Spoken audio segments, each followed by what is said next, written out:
Hello and welcome to Chocolate Covered Games Monthly Melt for the month of November 2022. Mhm. I'm Doug, I'm Tim. and we start off with our fives. Yep. And this month you got to choose our fives. I did, and so I chose our 5 games that you would play with someone who isn't a gamer, that you'd use to teach them or get them into the hobby. Yes. Is that a good way to explain it? Well, the way you worded it to me is introductory games. Yeah, a game that we would use to introduce somebody. Because the way you just worded it would change my list. But introductory games is It's all the same. No, the way you're like, a person that doesn't play a game, I'm like, okay, I'm pulling out Monopoly because they'll begrudgingly played it because they've heard it. No. And all board games to people are Monopoly. No, introductory games that we'd play with people who don't play board games. Yes, now that's how you explained it this time. But not what you just said at the beginning. You're like games you begrudgingly drag people into. Yep. So I'm guessing your number one is a crossover with me in Monopoly? Through the Ages. Yep. Or Twilight Imperium. I went with Queen's Gambit. Yep. So we'll actually start with Tim's number 5. Okay, my number 5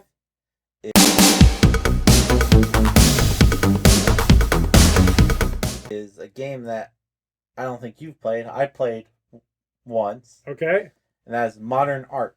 Nope, haven't played it. Okay, Modern Art I chose because the main mechanic of it is auction. Okay. It's a very simple auction mechanic. Each game I chose based off of mechanics. All right. So this one was... Yeah, I guess that's sort of how I did it. It's a game where there's 5 different artists in the game, like classical modern artists, and their art goes up for auction. Okay. You auction off, and whoever the auctioneer is the one that gets the money. So you're hoping for a good auction so you have more money to spend. But there's, only so much money out there because there's no, bank kind of thing. So it's a good auction learning game for people, I think. And it's fun because it also gives you a little set collection because the more art of a certain artist you have, at the end of each round, you sell off that art and the value goes up. Okay. Yeah, I haven't played that game. Yeah. It's more of a party game, though, isn't it? No. No? Okay, I always thought it was a party game. I think max it plays 5. Oh, okay. Unless you have a really small party of 5 at the show. Yep.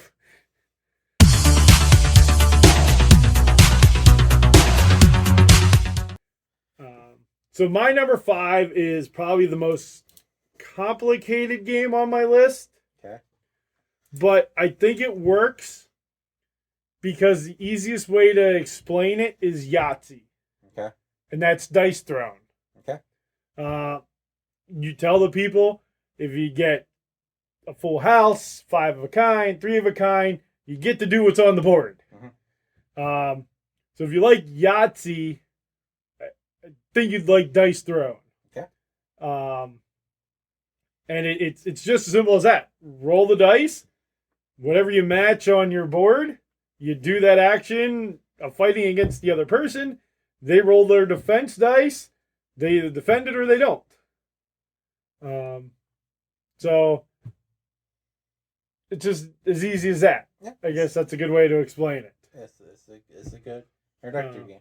So yeah, that's my number 5 and probably the most complicated game on my list. Okay. My next game on my list falls under the party category. Okay. Because I think a party game is a good introductory game. Yeah. There's 18 people here, and you don't want to be the one person not playing kind of thing. So they're begrudgingly playing. Yeah. And I figure a good party game to have to introduce people would be a game where wins and losses kind of matter, to the person themselves. Yeah.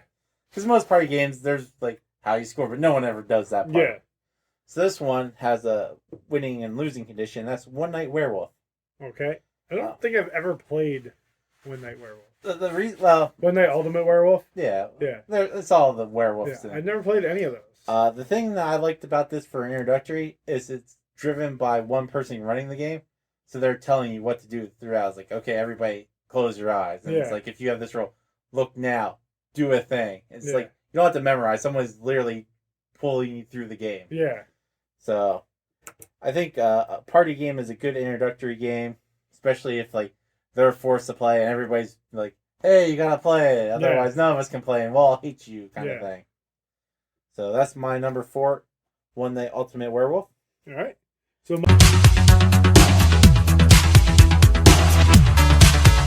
my number 4 is also a party game. Is it one or just one? Okay. Yep, it is just one. Because again, it can play up to however many people. Mm-hmm. You know, it comes with the little dry erase things, but you could use pen and paper. Yeah.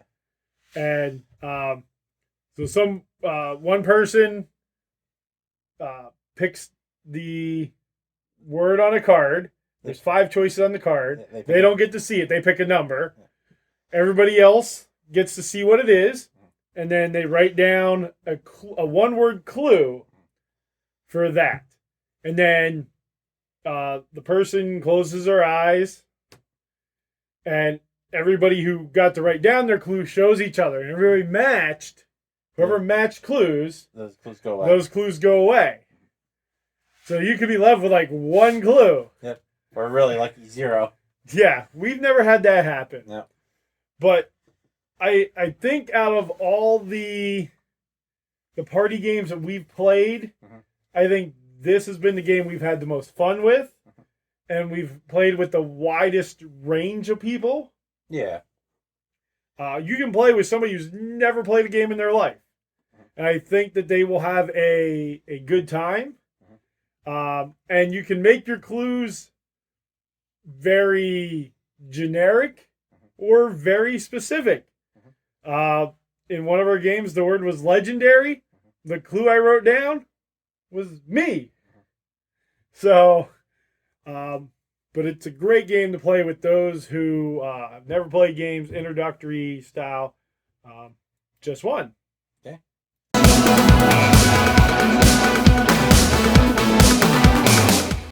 My number 3 game is a cooperative deck building game. Okay.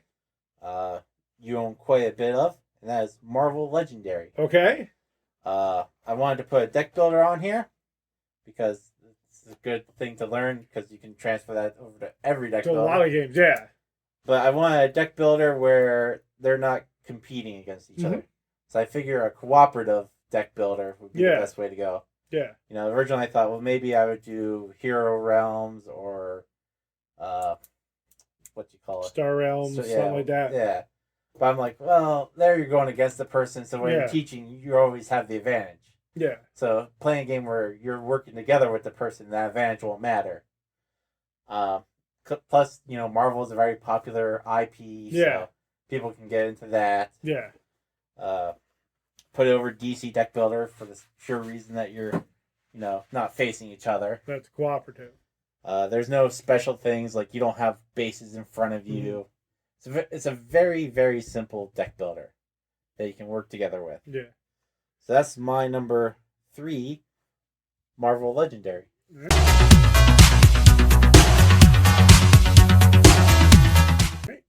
So my number 3 is actually 2 games. But they're so similar that I don't separate them. All right. You tell me them both and I'll pick for you. And even when I do my top 100, I do separate them there, though I just need to combine them because they always end up within 1 or 2 of each other. All right, so it's the Duke and the Jarl. The Duke and Jarl, the Viking tile laying game. Yeah. Same game. The only thing is in the Duke, the pieces slide, and in Jarl, they can jump. Correct. So if you have somebody that likes chess or checkers, these games are an advanced version of that. Not even an advanced version. They literally tell you on the tile what the piece does. Yep. And how to move it. You know, to me, chess is almost more complicated because the piece doesn't tell you what to do. No, there's only 7 pieces. Yeah, but, you know... Yeah, 6. I was off by but it doesn't tell you on each thing what it does. Like the piece I put out, so when I draw that tile out of the bag and place it, it tells me the only way I can move that. There are some things that can make it more complicated if you add like the mountain expansion and the Duke. But very simple chess style game. I could have put Onitama in here as that because, again, that's very checkers like with cards that tell you how to move your piece. Yeah.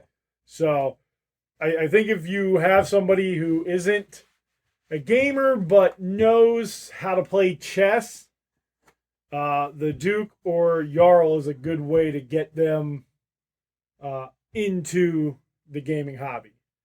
So that's my number 3. Okay. My number 2 hurts me to put on the list. Like when I wrote it down, it physically pained me because I chose. Does the game beat you up? Yeah, because I chose this over one of my favorite games of all time. So you didn't put Pylos. Well, this is a worker placement game. Okay. And, when it comes to worker placement, my favorite worker placement is Everdell. Okay. We literally have a box the size of a miniature dog on this table full of Everdell right now. It's a great worker placement game. The thing is, I wouldn't put that for an introductory game. Yeah. Because there's a lot of things going on there. It's like but the base game, I think you could use. The base is still a lot. You got 4 locations. You got 6 up here. There's a lot to keep track of. It's a good game, but the game that always ranked higher on BGG for family games is a worker placement as well. Yeah. And that's Wingspan. People love Wingspan. It's not a bad game. No, it's a very good game, but would it be something I'd play with as an introductory game? Absolutely. There's not a whole lot to do when you break it down. Each round, which I believe there's 4 or 5, you get one extra thing to do. And there's only so many locations. You can either go get food, you can replenish food, you can place a bird, or you can get a bird. There's 4 actions. Yeah. It's a very simple game. And that's why I put it over Everdell, because there's not a whole lot you can do. There's very few things to keep track of. I think there's only like 4 resources. Yeah. I mean, there's a reason that's one of the most popular games out there. Yeah, I don't know. If I was doing a resource management game like that, now worker placement. Oh, there's simpler worker placements out there. But I figured if I want an introductory game that I know they can get now and pick up at the store that is popular, that they can find people to play with, and I think it's a theme that people can enjoy, Wingspan. Yeah, so did you put that on just because of the list? Which list? This list.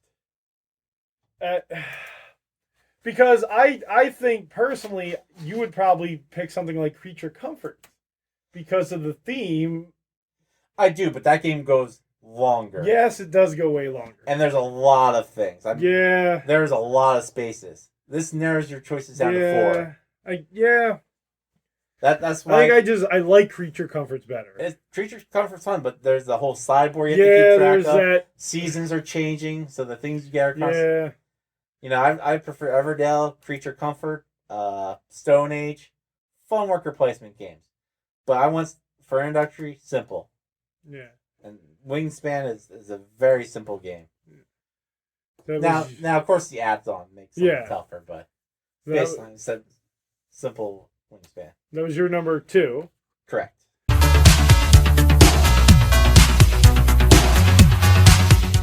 So my number 2 was mentioned by you, but not on your list. Okay, about to say, because I don't think Marvel... Is it Everdell? No? So it's when you were talking about Marvel Legendary, I put DC Deck Builder. Okay. Because to me, DC Deck Builder is the purest sense of a deck builder. Over deck building, the deck building game? We haven't played that.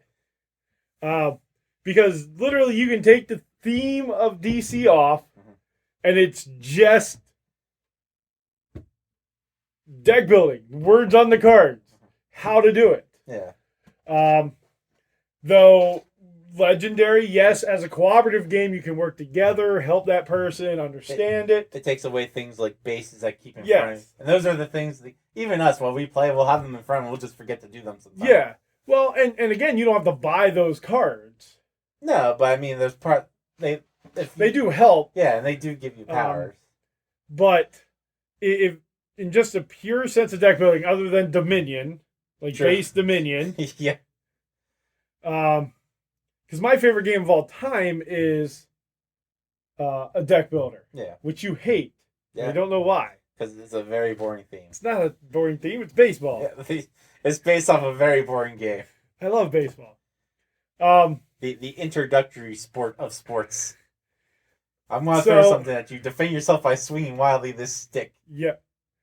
So I took it as it's the basic, to me it's the most basic form of a deck building game. But I do agree with you with the Legendary where you're working together. I think a game I would have put over DC Deck Builder for Deck Builder would be what was it called? It was Town Builder. It's like Covenant Town Builder. Covenant Town Builder. There was that I would actually put that as a next level deck builder. You think? Yes. I thought that was pretty simple. I think your two basic deck builders, well, other than Dominion. Yeah. DC as the straight up deck builder, Marvel as the cooperative one.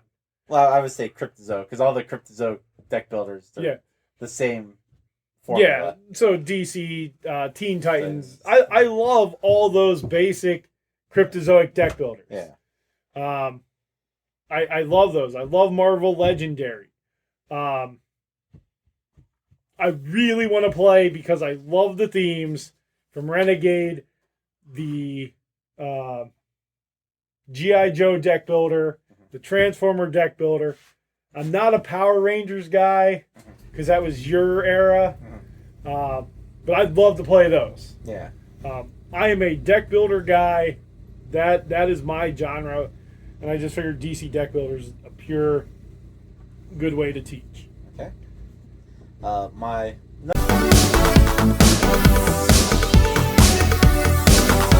Number one for introductory game is a 2-player game, because I always figure a 2-player game is good to have as an introductory game.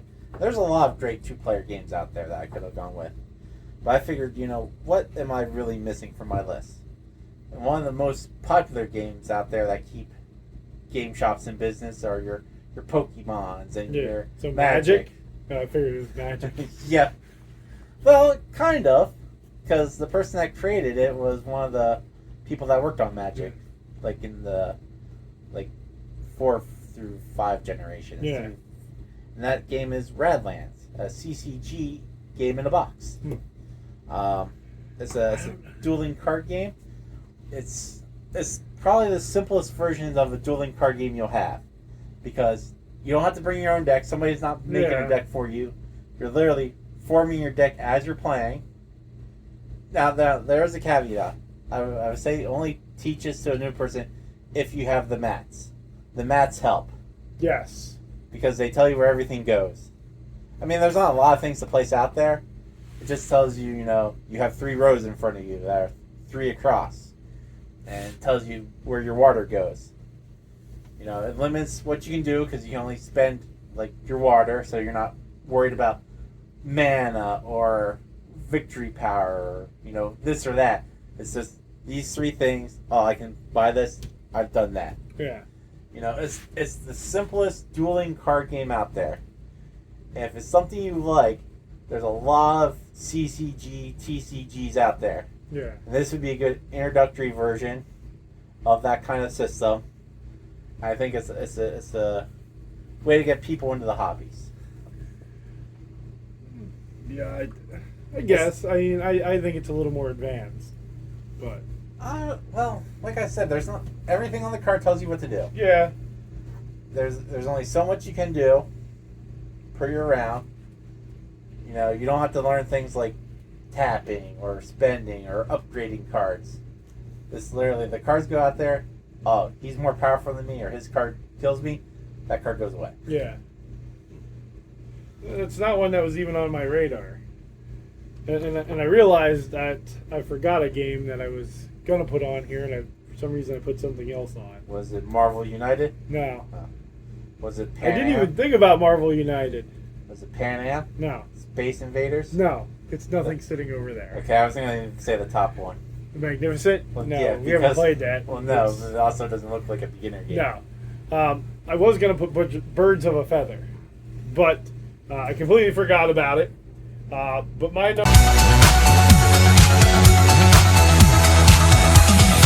number one is a game that we've probably taught to more people than anybody else. Pylos. No, that's a terrible game. I disagree. It's a game that, if I made a list of games I want to throw against the wall while I'm playing, that is my number one. Yeah, they roll back to you. They're little spheres. It would anger me there. It comes back and resets itself Yes. up. Now, the game we taught more than any at the cafe It's Karuba the card game. is just Karuba. You didn't like the card game version? No, the card game was terrible. Karuba is a very simple, I don't even know what it's classified as. Bingo mechanic. Yeah. You have your 4 explorers, and then you have 4 gems, or 4 temples. 4 explorers and 4 temples. So you're trying to get your explorer to the temple the fastest you can, and going over the jewels and things like that. But you're building the pathway. One person turns all their tiles over and draws it. They draw the tile. Yeah, they turn them upside down. Yeah. Then they draw that tile. They announce what that tile number is, say tile 17. You place that tile any place you want on your board. So you're building your pathway different than anybody else. Now everybody else has their tiles face up so they can see all the tiles that are left. So they have the slight advantage of knowing, hey, I still have these kinds of shapes coming out. Yeah. I mean, the person drawing can see what's out there. They can look. So it's a racing game with like path building.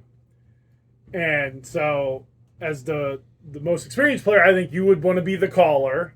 You would draw it, give the thing, and then again, you place that tile on the board wherever you want to try to build your paths to get your explorers to their colored temples the fastest while collecting jewels that come out, or gems that come out on the different tiles. Yeah. Very simple game. Very, very simple to teach. In fact, you can teach it as you're playing it. Yeah. And it literally takes like 5 minutes to explain it going into it. So I think it's a great game for introductory to people that aren't gamers or newer into the hobby. Super simple. And it's not a game, though, you hear much about anymore. When it came out, though, it set the world on fire. Well, that's the thing with games. Yeah, we're all about the new hotness. Yeah. But I still believe that if no, we don't own that game, but if that game is somewhere and somebody's like, hey, I'm not a big gamer, can you teach me something? Boom, that is the game I'm picking. Mainly because it's the game I've taught the most. So that's our 5s. Yep.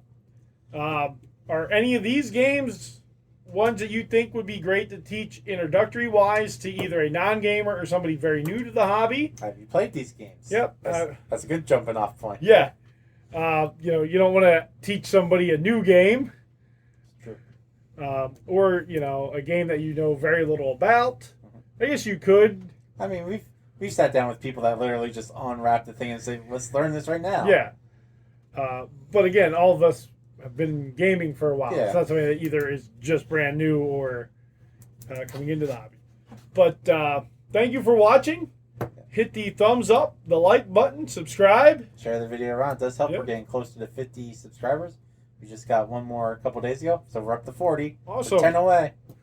But yeah, Let's see if we can hit that by 2072. 2020, 28, or what? 2020, 2016. Something like that. Yep. That's a spoiler. For off topic. But with that, thank you for watching, and as always, stay sweet.